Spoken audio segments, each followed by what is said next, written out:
Hi అండి, అందరికీ నమస్కారం. నేను మీ వేణుగోపాల్ రెడ్డి ఫ్రమ్ జోష్ ఇన్నోవేషన్స్ ప్రైవేట్ లిమిటెడ్, జోష్ ఇన్స్టిట్యూట్ ఆఫ్ ఫారెన్ లాంగ్వేజెస్. ఈరోజు మన టాపిక్ వచ్చేసి కోర్టు మెట్లు ఎక్కినటువంటి ఇంజనీరింగ్ యాజమాన్యాలు. సో ఏంటి ఇంజనీరింగ్? లాస్ట్ టైం కూడా నేను వీడియో చేశాను. మనము పోయినసారి గవర్నమెంట్ జీవో రిలీజ్ చేసింది, ఏదైతే ఇంజనీరింగ్ కాలేజీల యొక్క ఫీజులకు సంబంధించి జీవో రిలీజ్ చేసిందో దానికి వ్యతిరేకంగా మొన్న సింగిల్ జడ్జి లక్ష్మణ్ సారు ఆయన వ్యతిరేకంగా తీర్పునిస్తూ 6 వారాల గడువులో దీన్ని పరిశీలి చేస్తామని చెప్పి కేసు కొట్టేయడం జరిగింది.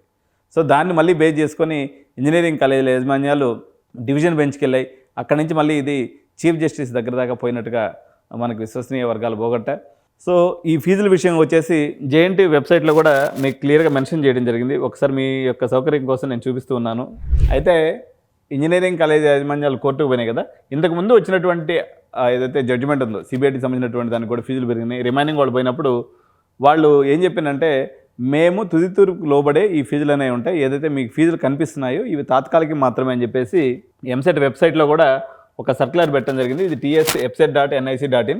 ఇందులో circular on fee structures issued as per high court orders ఏందో ఒకసారి ఆ సర్క్యులర్ ఏందనేది మనం చూద్దాం.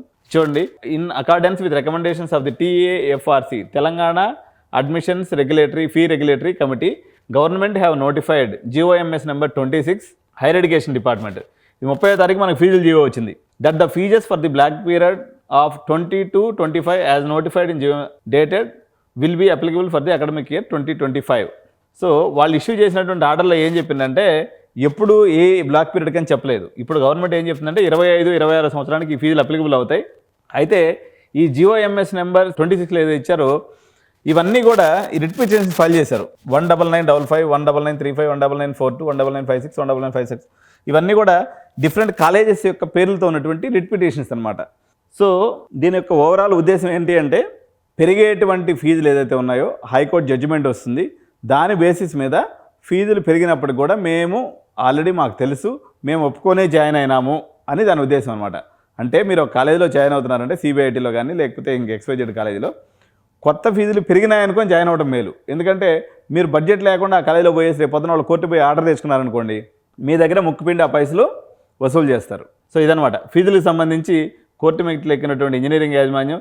దాని తాలూకా పరిణామమే ఈరోజు ts.epset.nic.inలో మనకి కనిపిస్తున్నటువంటి ఈ సర్క్యులర్.